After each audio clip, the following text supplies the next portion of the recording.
Ladies and gentlemen, and welcome to this episode of the Dan Dawson Show. And I keep saying we're winning this little fight here, and I'm going to show you why. Now, this is a video from 5 Fox KPIX out of San Francisco. This is 1 year ago. This video was actually posted June 5th, 2020. And let's see what they're saying.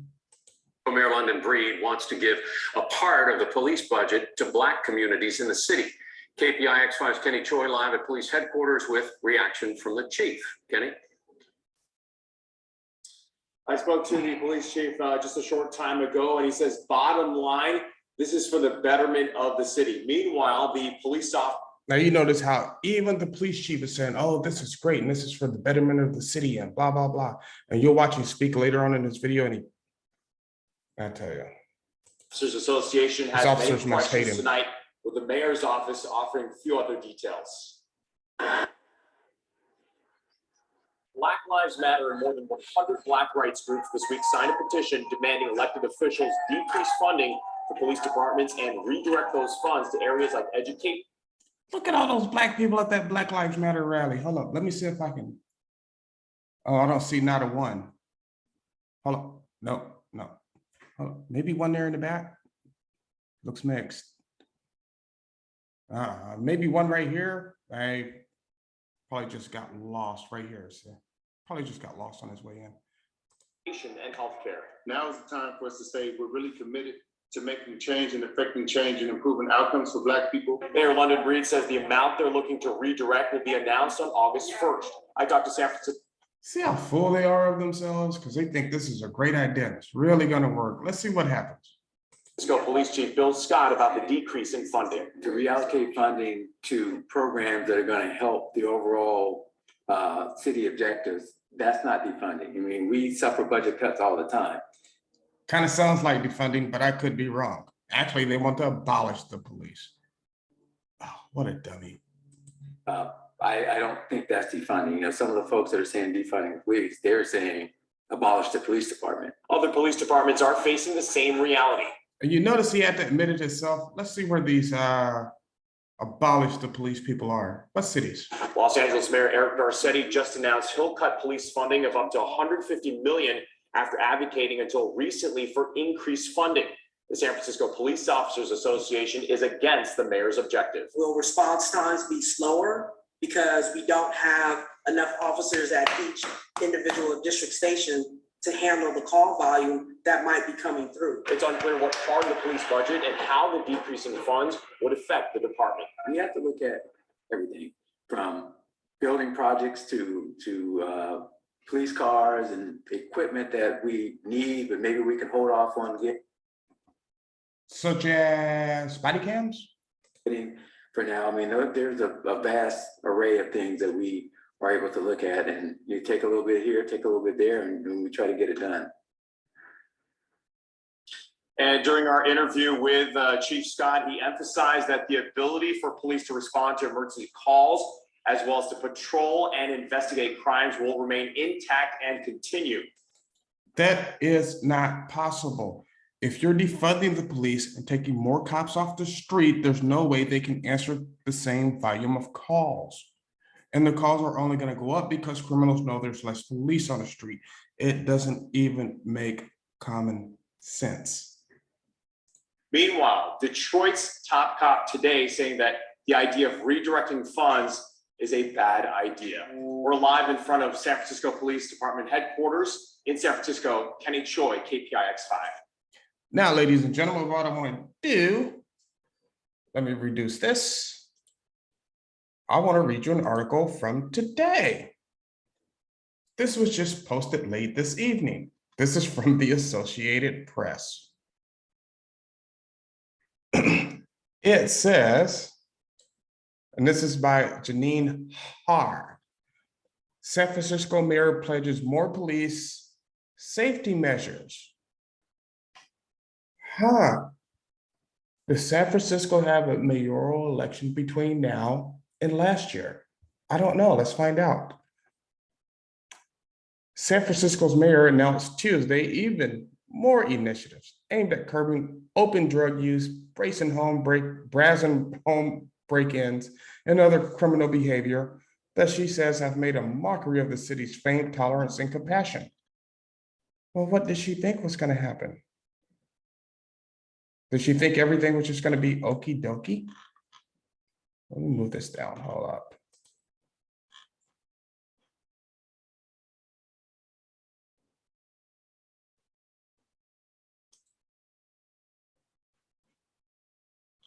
Ugh. Sorry, I hate this lag thing.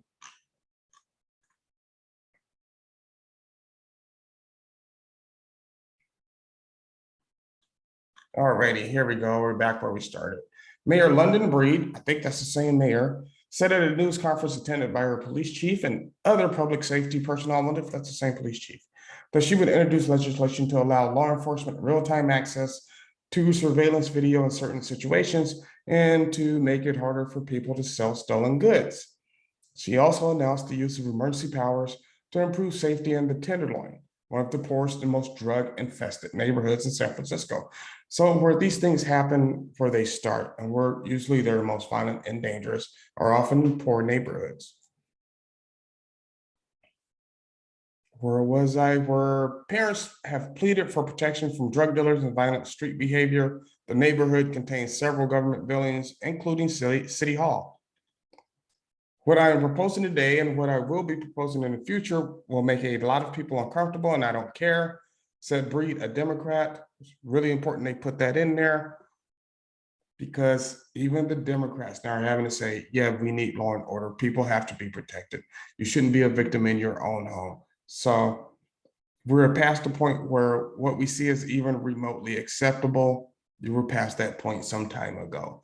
In your own legislations and mentality, put this into effect. The announcement follows a meeting the mayor had last week with Tenderloin families, as well as a report by the Associated Press describing the frustrations of some residents who say the city is in decline. Well, no shit. They said despite San Francisco's wealth, city officials are not doing enough to keep the streets cleared of human feces and trash, provide housing to people experiencing homelessness, and deter drug dealers. They are also upset that San Francisco public schools spent much of last year teaching remotely, while neighboring districts and private schools within the city provided in-class instruction. So she sees the writing on the wall. People are not happy with the liberal style of government. They're never going to be, because it doesn't produce anything. So what they do is things sound great.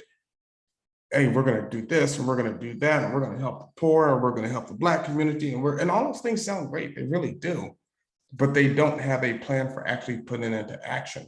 Now, I suggest or predict that once a lefty comes forward with those same things, and puts a plan into effect that's not going to hurt the community, and it's actually going to improve those things, it might work. Here's the problem: nobody's come up with a solution. So, and they're not going to. Let's see. Criminal justice advocates in favor of less incarceration. So the media has been drumming up fear in a city where overall crime rates have declined in recent years. That's actually not true. The crime rates haven't declined. The reason they're saying the crime rates have declined in San Francisco is because so many things that were crimes before were made non-crimes. You see what I'm saying there? So of course your crime rate is going to decline. If I were president and came out tomorrow and said, hey, murder is no longer against the law, it's no longer against a crime, guess what? I'd have the biggest murder or rate in decline of murder next year, because it's not a crime anymore, right?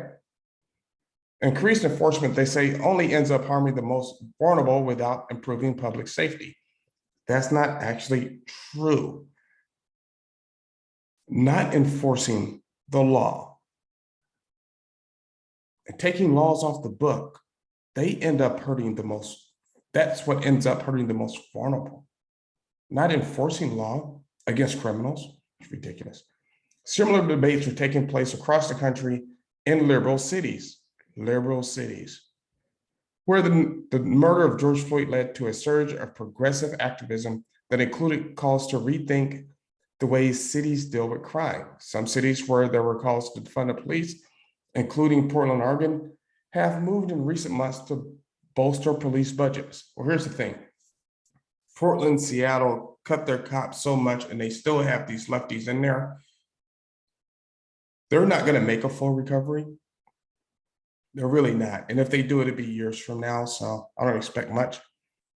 John Hamasaki, a San Francisco police commissioner and defense lawyer who is highly critical of extra policing and surveillance, said Tuesday that taxpayer money is better spent on services, treatment, and housing. Let me tell you right now, you can only give services, treatment, and housing to people who are ready to accept it. Those people who are usually ready to accept it have already hit rock bottom and are coming back up in life and have a lot to lose now. And that's why they accept those things. Your average junkie in the street is not going to accept any of that. Matter of fact, a lot of them say they don't even want it. He said the city should open a supervised drug consumption site and act to treat addiction rather than using methods that will shove dealing into other neighborhoods. So understand this, right? I've seen these things done in Seattle with the opening of shoot up sites and stuff. It does not work. Never does it work. Only makes the thing worse. And just because a person's on drugs or a person's mentally incompetent or mentally insane doesn't mean they're not a danger or a threat. Protect you and your family. The situation in the Tenderloin isn't ultimately going to be solved through more policing. He said, it seems like we're doing the same dance over and over and expecting different results. But you're not, because you haven't been enforcing the laws. You've not had a tough on crime thing. You've not had it. For Randy Shaw, executive director of the Tenderloin Housing Clinic, which provides legal services and housing to low-income people, said more police patrols would deter dealers and make the neighborhood safer for residents. At the same time, he has heard the mayor's promises before and seen little concrete action. So this is a person who's actually on the ground and actually sees what happens in these neighborhoods. I mean, he's there, he's living there. You can bet that defense attorney isn't. He's living in some upscale neighborhood, talking from his living room that's probably bigger than your house. I'm glad the mayor is coming out like this, but it's really actions speak louder than words, he said. We heard a lot of commitments, and now we have to make sure they happen. Bree said she would ask the board of supervisors for more money to pay for police overtime and to increase the department's budget. Legislative changes would also require the board's support. So what this is called buyer's remorse, right? Buyer's remorse, that's where we're at right now. And what they're trying to do is backpedal, but they've been promoting this since 4 or 5 years now. And so people are going to remember this. And all I have to say is, hey, it might not seem like, I won't even say, because I'll just say common sense values are going to win out. You want your family safe, you want to be able to pay your bills.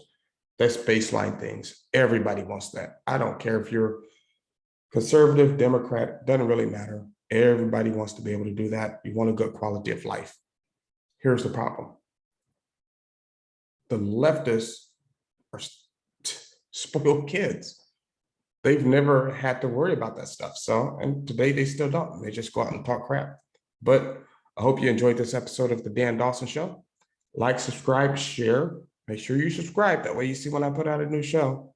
Also go check me out on my Facebook page, The Dan Dawson Show. I post videos from other people on there sometimes.